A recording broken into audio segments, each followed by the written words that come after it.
And yung potential future nyo, guys, ayan o, ito na naman ito yung pagiging indecisive, mga kapiksi. And yun yung nagpapabigat sa inyo, guys. Yung hindi kayo makakakilos dahil sa pagiging indecisive nyo, mga kapiksi.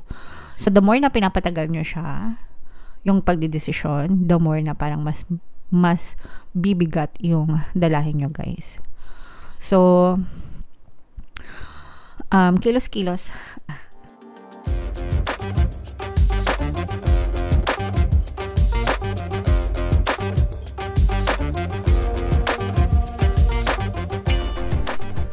Hello guys, hello Aquarius, welcome back to Pinay Pixie Tarot. Ang pamagat ng episode natin for tonight is story mo ba to? Ito ay isang timeless reading para sa Aquarius, Sun, Moon, Rising, Sign, and Venus. Sa reading na to, guys, titingnan natin where you are right now, mga potential and challenges nyo, what you need to focus on, your past, present, and future energy, guys, yung suggested approach sa inyo, and yung potential future ng inyong story. General reading lang, guys. Pwede mag-resonate, pwedeng hindi. Combination ng positive and negative energy. Comment down below, mga kapiksi, if feeling nyo naka-resonate kayo sa mga messages. So, hanapin natin yung energy ng Aquarius.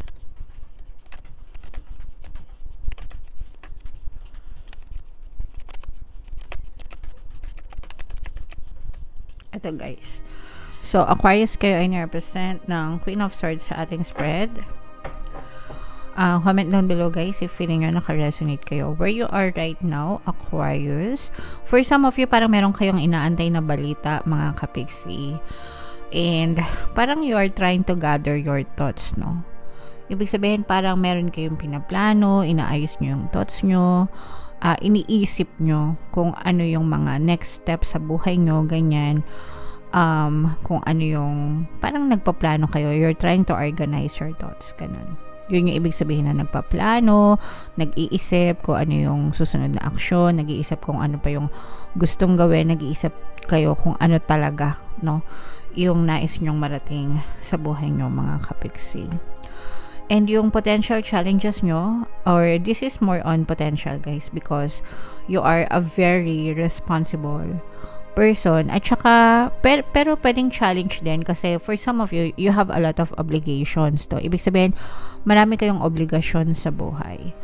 And kumbaga, nagiging challenge siya kasi meron kayong gustong gawin para sa sarili nyo, personal, pero nagiging challenge yung mga responsibilities nyo, mga obligasyon nyo. Sometimes ganun, guys. Lalo na kung medyo adult na, no? Kung mga medyo bata-bata pa, walang masyadong problema kasi, di ba, parang they can do whatever they want. Pero pagka mga adult na kayo, tas may mga umaasa sa inyo, breadwinner kayo, ganyan, doon na medyo challenging kasi hindi mo basta-basta magagawa yung gusto mo, excuse me, dahil nga sa mga obligasyon nyo sa buhay, mga kapiksi. Alright? Okay. And what you need to focus on, guys, timbangin nyo muna yung sitwasyon. At the end of the day, yes, naniniwala tayo na kayo din yung masusunod dyan, no? Pero you have to weigh things. Tsaka pwede nyo rin namang i-balance, mga kapisi. Kumbaga parang, let's say for example, day life mo sa umaga, yung mga obligasyon mo, and then kapag nakauwi ka na, doon mo naman gawin yung para sa yung gusto mo, diba? Kumbaga parang mag-alat ka ng, I don't know, 2 to 4 hours a day para doon sa mga plano mo, para doon sa mga bagay na gusto mong gawin sa buhay mo, diba? So, kumbaga i-balance mo yung responsibilities mo at saka yung personal mong goal sa buhay. You can make it work, guys. Pwedeng-pwede yan, no? Proper planning lang, mga kapiksi. Sa recent past nyo, parang may naka-influence sa nyo. This is a fire sign energy. Aries, Leo, Sagittarius. Pwedeng naka-influence sa iyo to, guys. Or pwedeng ito talaga yung burning desire mo nung past pa. Pwedeng nagawa mo na rin to sa past mo, guys. Pero parang na-pending. Ibig sabihin, hindi natuloy. Na-pending. Nahinto. Ganyan na pause. Kasi nga, dahil dun sa mga obligations nyo. Tapos ngayon, parang gusto nyo siyang i-revive. Gusto nyang ulitin. Gusto nyo mag-reset. gusto nyong itry ulit. And there's nothing wrong with that, guys. Sabi ko nga sa inyo, basta balansehin nyo lang yung oras nyo, guys. And proper planning again, okay? And one of your greatest strength, mga kapiksi, is kayang-kaya nyong makipagsabayan sa mga competition. Very competitive kayo. In short, hindi kayo nagpapatalo. Yung mga challenges sa buhay nyo, parang tinitake nyo siya as inspiration, no? Kumbaga parang ano siya, parang vitamins. The more na na-challenge kayo, the more na pinapatunayan nyo sa sarili nyo na kaya nyo. And it's a very positive perspective, no? Kumbaga, imbis na ma-down tayo, imbis na mag-mema tayo, mag-emo tayo, diba? Dahil doon sa mga challenges, ginagamit nyo siya as fuel, no? Para ma-fire up yung inyong kalooban and lalo kayong ma-inspire mga. So that's one of your greatest strength, mga kapiksi. Hindi kayo basta-basta mapapatumba. Yeah. Alright? And in the near future, guys, again, no, in the near future, parang matutulala ka na naman. Kasi nga, parang hindi ka pa nagtitake ng action, mga kapiksi. Lahat ito ay nasa isip mo pa lang, okay? Lahat ito, naiisip mo pa lang.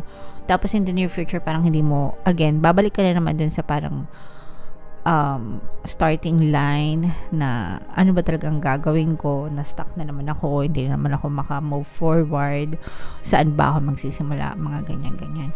Hindi mo kailangan mag-take ng big step agad, guys, no? Unti-unti lang, 'di ba? As long as you take one step at a time, one step a day, mga kapiksi. The next thing you'll know, narating nyo na pala yung malayo na pala yung nararating nyo. So, hindi mo kailangan ng big step agad-agad. Basta magsimula ka. Ang importante, magkaroon ka ng progress. Okay? And suggested approach, again, guys, balansehin mo na naman. Okay? This is all about balance. This is parang time management. Although, hindi ako naniniwala sa time management, guys. Kasi we are all given 24/7. Ang minamanage ko is yung sarili ko, hindi yung oras. So, stricto ako sa sarili ko. Hindi yung oras yung minamanage ko, kundi yung magagawa ko in a given time. Nagets nyo ba? So, hindi ko siya tinatawag na time management. Ang tinatawag ko siya as me management. Self-management, okay? Pero yung sa inyo, guys, parang sinasabi na it's all about balance, no? Yun yung suggested approach. Balansehin nyo. Kasi kayang-kaya nyo naman talaga as long as meron kayong effort, dedikasyon. Sabi nga nila, diba? Pag gusto, may paraan. Pag ayaw, maraming dahilan. So, don't make up excuses. Pag gusto mo, you will make time, you will make an effort, you will manage yourself, diba? Para magawa mo yung gusto mo. And what you need to know, again, magsisimula ka, no? Yun yung nararamdaman ko sa'yo. Magsisimula ka, meron kang tendency na magsimula. Pero again, guys, lahat ito nasa isip mo na naman. More on thinking kayo, hindi pa siya napupush out sa reality nyo. Okay? Kumbaga, hindi pa kayo nagmo-move, guys. Pero, dapat yung burning desire nyo nandun para makakita kayo ng movement, and kailangan simulan nyo rin ng action, mga kapiksi. Okay? Pero yung iba sa inyo nagkakaroon ng pag-asa, parang you're finding hope. Oo nga, no? Tama si kapiksi, pag hindi ako kumilos, walang mangyayari. So mga ganun, parang nakakita kayo ng pag-asa, mga kapiksi. Alright? And then your hopes and fears, merong mag-i-encourage sa inyo. This is more on hopes, guys. Merong mag-encourage sa'yo, at saka pwedeng tulungan ka din ito, guys. Parang sabihin mo, parang meron kang pag-sharean. Siguro kung let's say for example, meron kang asawa, jowa, ganyan. Uy, Han, parang gusto kong magganto ganyan. Tapos sasabihin niya, sige, tulungan kita, try natin. Diba? We'll make it work. Parang ganon. So, hindi ka nag-iisa, mga kapiksi. So, this is more on hopes. And yung potential future nyo, guys, ayan o, ito na naman yung ito yung pagiging indecisive, mga kapiksi. And yun yung nagpapabigat sa inyo, guys. Yung hindi kayo makakakilos dahil sa pagiging indecisive nyo, mga kapiksi. So, the more na pinapatagal nyo siya, yung pagdidesisyon, the more na parang mas bibigat yung dalahin nyo, guys. So, kilos-kilos. Agapan nyo, guys, diba sabi nga nila, daig ng maagap ang masipag. So, agapan nyo. I mean, habang nandyan pa yung inspirasyon nyo, habang nandyan pa yung burning desire sa puso nyo, gawin nyo na. Wag nang magpatumpik-tumpik pa, kumbaga, Aquarius, para may nasisimulan na kayo.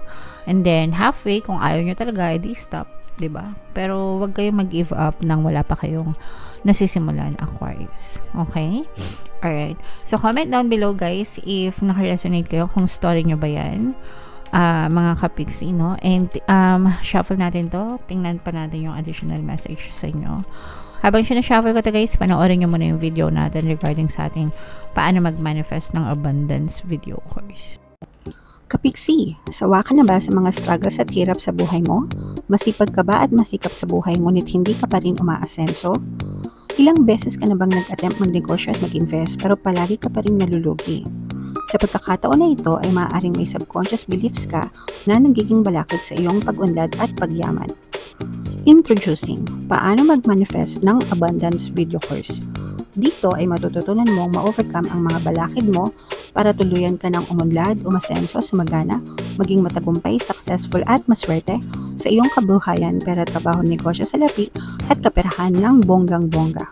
Dali, mag-send na ng email sa pinoypixitaro@gmail.com at simulan na ang iyong pagyaman ngayon. Alright. So, sabay-sabay tayo, guys, magpayaman ngayon 2024. Mag-avail na kayo ng course. Sobrang ganda talaga niyan, mga kapiksi.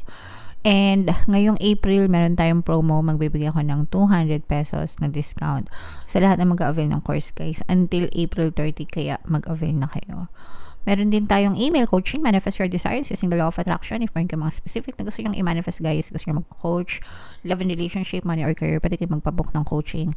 Mag-send lang kayo, guys, ng email. Okay? Alright. So, eto na, guys, yung additional na message para sa inyo. Ito, tugman-tugma talaga, kagaya nga ng sabi ko sa inyo, guys. Diba, may tutulong sa inyo. Ayan. Hindi kayo nag-iisa. This is more on hopes. This is giving you hope, mga kapiksi, na kayang-kaya nyo itong, ayan o, ang daming opportunities, mga pintuan ng opportunities para sa inyo. Pero, ang nararamdaman ko nga is, isa to sa mga, reason kung bakit nagiging indecisive kayo. Kasi for some of you guys, pwedeng marami kayong gustong gawin, hindi lang isa. And sa sobrang daming gusto nyong gawin, nabibiktima kayo ng analysis paralysis. Bilang kayo ay Aquarius, no? Dahil kayo ay earth sign, mga kapiksi, logical thinkers talaga. Mahilig talaga ako mag-isip, in short, no? Yun nga lang, kailangan pag nag-isip kayo, dapat sinasabay nyo na action, mga kapiksi. So, at saka yun nga, sabi ko nga, no, masyado kayong maraming options, masyado kayong maraming choices. So, ask yourself muna, ano ba yung priority mo, diba? And ano dito sa mga opportunities na to, yung pinaka-feasible, ibig sabihin yung pinaka-possible na gawin nyo, yung pinaka-makatotohanan, in short. No, yung pwedeng gawin nyo na, ganyan, itry nyo na, tapos pag ayaw nyo, stop yung iba naman. Okay? So, ganun, mga kapiksi. Pero the fact na may mga opportunities dyan, guys, no, ibig sabihin, wala kayong blocks. Kayo lang yung nagiging block nyo because of your overthinking, Aquarius. Pero try nyo na mamili ng isa, magsimula, no, paunti-unti. Ang importante is may kasama kayo, guys. Hindi kayo nag-iisa, mga kapiksi. Mararamdaman nyo yung support na. Okay? Alright. So, yeah. Comment down below, Aquarius, if feeling nyo nakaresonate kayo, kung story nyo ba ito, mga kapiksi. Ito yung ating mga pampaswerte subliminal, guys. Pakinggan nyo para talagang swertein kayo ngayon 2024. And ito naman yung ating success stories ng paano mag-manifest ng abundance video course. Click here to subscribe, guys, and click here to join our membership program. Thank you for liking, sharing, and subscribing, and see you again next time. I love you all. Have a nice day. Bye-bye.